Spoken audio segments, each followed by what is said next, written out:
Well, good morning, pupils. Okay, so this is assignment number, what is it, Zach? Number five? Five. Yeah. The text on path.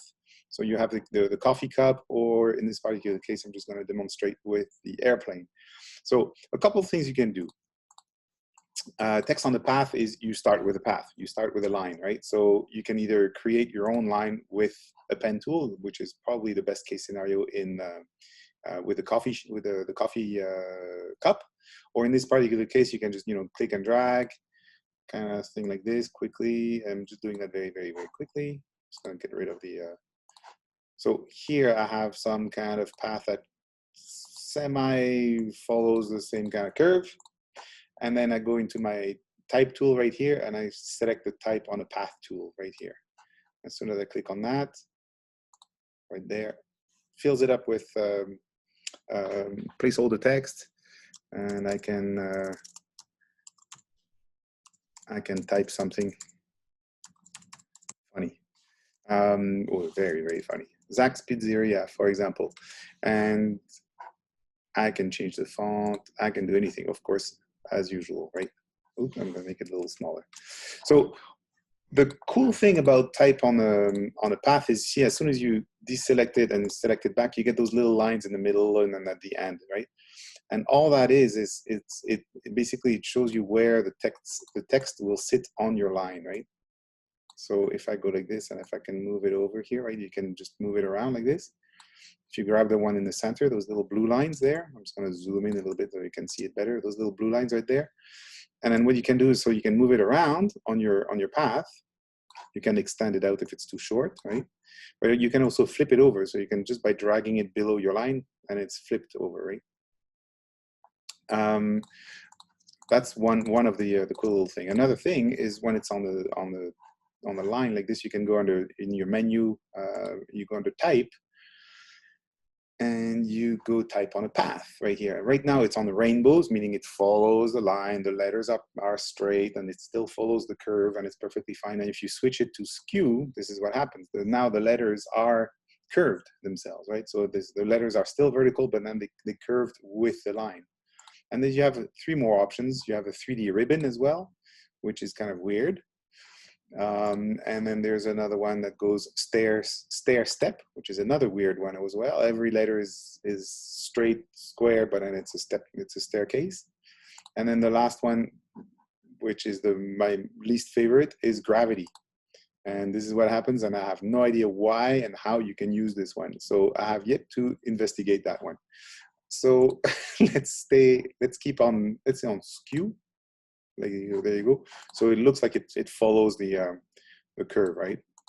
So that's one option, right? And then you can of course make it, pick your color picker right there. You can make it black, red, whatever you want, right?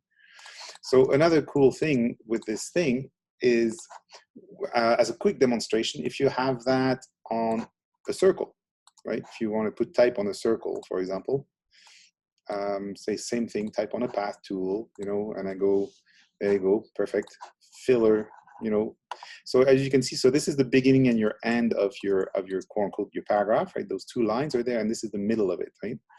So if I change my text alignment to center up here in my control bar, then it's centered, but it's centered the wrong way. This is my center right here, that little line at the bottom down here. So I can literally just go grab it like this and then just rotate it, and try to, it's really sticky usually. It's a little tricky to, I messed it up. It's a little tricky to move. Come on, work with me here. Come on, we're doing a demonstration here. Come on. There you go. So you got to move it up and down, etc., until you find the right spot. Another cool thing is, of course, if you reduce the size of that type, you want to put the text inside your circle. Well, you do the exact same thing. You grab it, you see your little cursor arrow that changes to like a little line with an arrow going up, and you just, same thing, you move it around, except this time you just drag it in, right? And then now it's inside your circle. So that's how you put text in the circle. So I just wanted to demonstrate that. So come back to the Zach's Pizzeria right there. So I made my own line to put the text on top, but since I'm lazy, there's already something built here. So hey, what about putting the text in there, right? So I'm just going to push this out of the way. What I can do with my direct selection tool right here is I can select a path right here. So every time you select an anchor or a path, or just a path right there, right? You select the path and the anchors stay white. If I copy that and paste just that path, it just copies just the path, right? If I select the anchor, where's the anchor? Right there. If I copy that anchor and then paste that anchor, I get the path in front of the anchor and behind the anchor. So I get the whole line right here. So as I said, I'm lazy. This is already built, right? And it follows, and the line is perfect, right? So now this is my perfect opportunity to just copy that text that I already typed, go back to that path right here with my text on the path tool, click on there. Oops, it's upside down. Go figure. It's upside down, but now that we know how to move it around, it's not a big deal. So now the text will snap exactly to that. Well, Zach's upside down, so maybe we should turn. Oops, maybe we should turn the whole airplane upside down. That'd be fun. There you go. Maybe not. So now you can just move the text back up, right? You just drag that little line in the middle. And as I said, because I'm lazy, this is already made. I change my text to align to the center. And then there, boom, done, right? And now it's like perfectly following the line, right? Again, I change my my type on a path again on the type menu, and I go to skew, and voila, I have a banner like this. It just took a few seconds. Another cool trick about this is you can select the whole object as well, right? I make a duplicate of that, so on a Mac keyboard, it's option, press option down, and then drag it, right? You see your arrow just doubles up. And now I can do this. I can, actually, I'm going to copy that text right here. I'm going to paste it. And I'm going to put this shape above the text. So I'm just going to right click on it and go arrange, bring to front. So it's on above, right? You can see the little black line on top. I select both. I select the text and the shape. And I go under what? Under object. Where is it again? I'm trying to remember where it is. Envelope distort, there it is. Envelope distort. So here I can make with top object, and this is what happens to your type. So that's definitely not successful in this particular case, but it's another way to warp text and create some weird shapes and then have text inside, and so that's another option. So this one, not necessarily the answer that you're looking for. So once this is done, once your beautiful airplane is done, you can, as I said, you can modify things. You don't like the red, you can make it green. You can do whatever you want. Really, it's it's really up to you. Turn that into the Trump plane. Let's see. There you go, black and gold. Let's put some gold in there. Do I have gold in there? You know what? There you go. Looks goldish to me. So once you have something made, I'm going to create a new artboard on the side here to create my flyer. So that's the third part of this assignment, is you create a flyer. So here I just open my artboard palette. I create a new one. And what I'm going to do is I'm going to modify this artboard. I can rotate it. So I can go into my artboard tool, bottom left there of your tools, and then I can change your orientation right there in your control bar right here. So right now it's horizontal. I can switch it to a vertical. I can change the format, the size, etc. I can make it 8 by 10 if I want. I'm going to keep it at 8.5 by 11, but this is how you modify things. And I can move it around. I can move that artboard as well with the same tool right there once it's selected. So I can align things and keep things in order. So here, I need to create a quick paragraph, right? So first of all, I'm gonna grab all that stuff, duplicate that guy, and I'm gonna right click on it and group it, and reduce it a little bit. There you go. Put it at the bottom, for example. So the third part of this assignment is to create a flyer with 3-column text, a masthead, etc., right? So since we already have that text right here, I'm just gonna copy that and paste it quickly. Again, I'm still working with the same stuff, right? Might as well. So I'm gonna make that one bigger. what I'm doing is I'm just grabbing the corner right there, and I'm pressing the shift key at the same time to stay proportional. And then I'm going to create an effect on that type, right? So for example, I'm gonna warp it, or I'm gonna, mesh warp it or whatever. So there's a bunch of options. So in your control bar, as soon as you have the text selected, you have this little waffle looking icon down up here, right there. And you can go make it with a warp or make with a mesh. So with a warp is you select which one you want to make, and then you click on that little make envelope, right?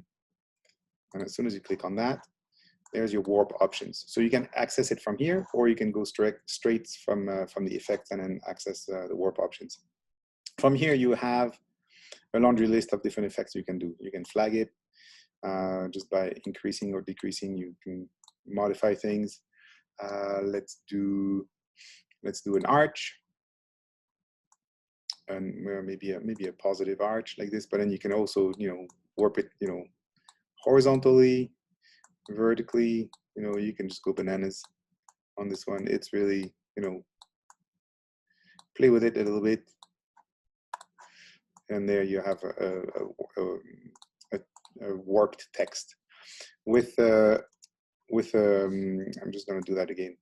With the option of making that with a mesh is your mesh needs to be divided into columns and rows and columns. So I'll just keep it as standard for 4x4 right now. So preview is how many, maybe not that many rows, maybe just 2 and 4 columns. So it divides basically your mesh envelope into basically 4 columns and 2 rows. And then from here, what you can do is you can direct selection tool, select each anchor, and then by dragging them around, that warps the text.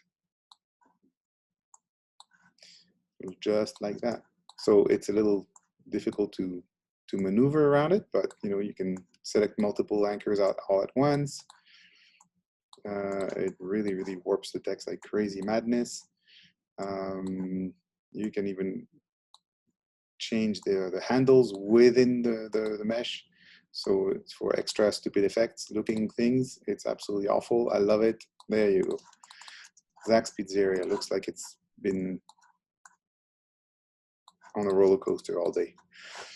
Now, so you have your masthead, right? That's the part of the masthead, and it's still live text, right? So you can double click on it, and then you get into isolation mode, and you can change the name. Zed's Pizzeria. So I'm still in isolation mode here. I can, back one level, back again, and then until that gray bar is gone. Just gonna move it over. So now the next thing is you want to have a text box with 3 columns of text. So you create, type tool again, just click and drag. This is approximately what you're gonna do. Oof, that's full size. So we're gonna change the font to, let's say, 12 point, and something that we can actually read. Helvetica New, sure, regular. Yeah, it's just for demonstration. And we're gonna align it to the left. So right now, it's only one little paragraph in 1 column text. So how do I change that to a 3 column text? I go back to my type tool right here, and then you press and hold, you click and select area type tool right here. And then you double click on that tool again.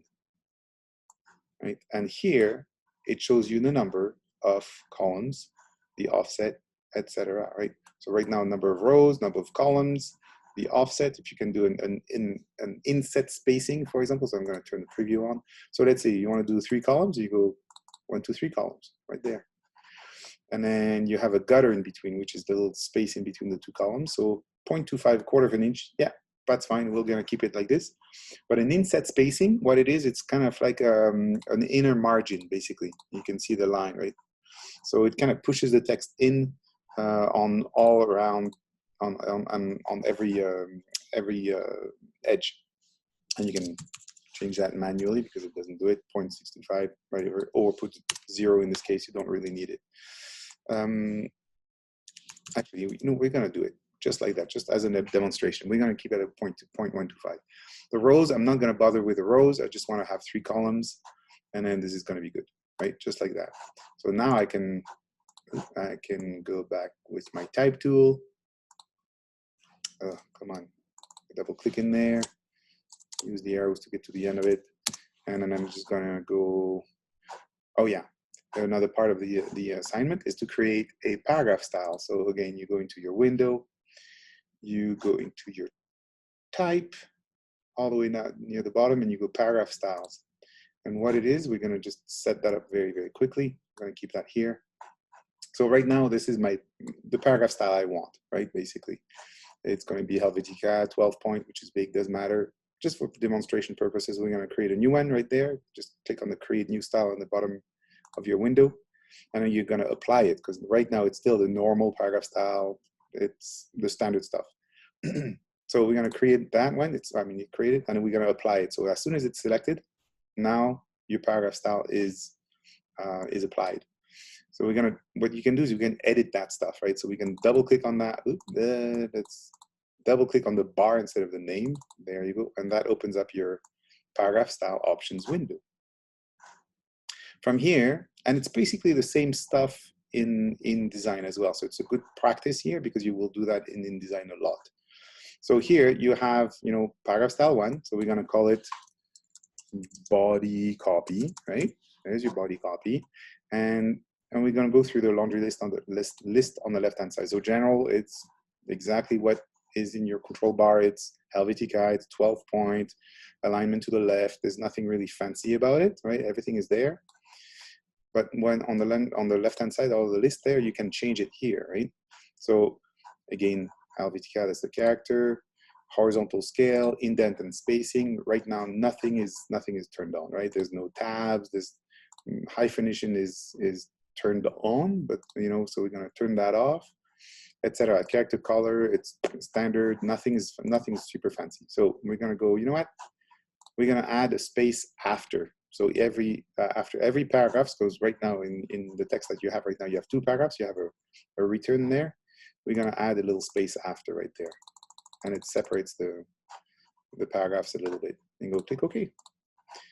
And we're going to go type, fill with placeholder text so we can see a lot more of it. And again, so this one in your paragraph style is applied. This is body copy is applied. This is body copy, but then this is not. All that stuff is not showing. So we just click on that and then done. Just like that, it's applied. So a few other things you can fix. Right now I have overset text, that little red square in the bottom right corner. It means I have more text than the text frame can handle. So I'm just going to delete some. I'm going to delete something until it fits. So I'm just going to select this paragraph and delete it. There you go. So what you can do here, so now you have a body copy paragraph. You can just add a fake title or whatever. But what you can do is you don't even have to have the text selected or the object selected or be in your text to edit your paragraph. You can just, nothing is selected here. All you have to do is you just double click on your paragraph style window, and then you get in there and then you go, okay, well, you know what? I'm going to make it 11 point. And because it's preview right there, it's turned on. You can see how much, where the changes you're doing right away. You can see how much, a 12 point or an 11 point type, 10 point type changes the aspect of your flyer. Here, indent and spacing, so alignment to the left, I can go left justify, which will force the text, which I'm not a fan of, because it creates those what's called rivers. It's an optical effect that you have those big white gaps in between in the whole paragraph, and you have this white kind of crack in the middle of your paragraph. So I'm going to stay left aligned. I am going to go. Am I going to add a tab? No. But I'm going to change the color. I'm going to put the charcoal so it's not as hard on the eyes. There's not very many type features in this thing compared to InDesign. Composition, as I said, horizontal scale, I'd rather not. Character rotation, I don't want any of that stuff. But you can change all that stuff. I personally don't like to scale type because they've been designed in a certain way, and as soon as you scale things, this is what happens in your header right there, your masthead. The horizontals look really fat, and so this is fun because it's for a header, but for a block of text, it's going to look ugly. So I personally don't like to scale type. So this is, as good as it gets. You can change, oh yeah, right. You can change the kerning. the leading is the space between the lines. So it's basically on automatic right now, but you can change it to, let's say, 14, and it opens up, you know. So 10, it's called, what do we call here, 10 over 14, right? 10 over 12 is probably the standard, and you can make it tighter, and then it's impossible to read. So, you know, I'm going to keep it open, 10 over 14. The kerning is the, sorry, the tracking, sorry, is the space between the letters. So right now it's at 0 by default, but you can extend it out, let's say 100, and it completely tracks out the whole text. So if I put a -10, it gets a little tighter, and I can change my kerning to automatic, to opticals, to metrics. You know, there's this is the kerning is more like spacing between individual letters within a certain word.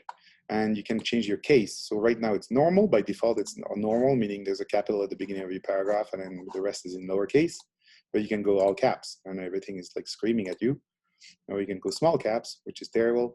Or you can just, you know, stay normal, and then position normal. Normal is what you have right now. It's on the baseline. Superscript would be really small and above the baseline. Subscript would be below. So those superscript and subscripts are for, you know, like for example CO2, for example, or you know, little footnotes. So CO2, the 2 is smaller and below.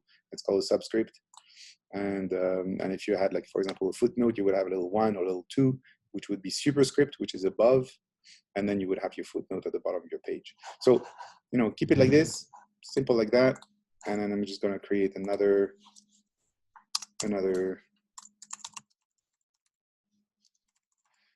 style right here. So title style here, I'm going to change the font to, let's say, bold, and I'm going to make that 13 points, and I'm going to make that ruby red.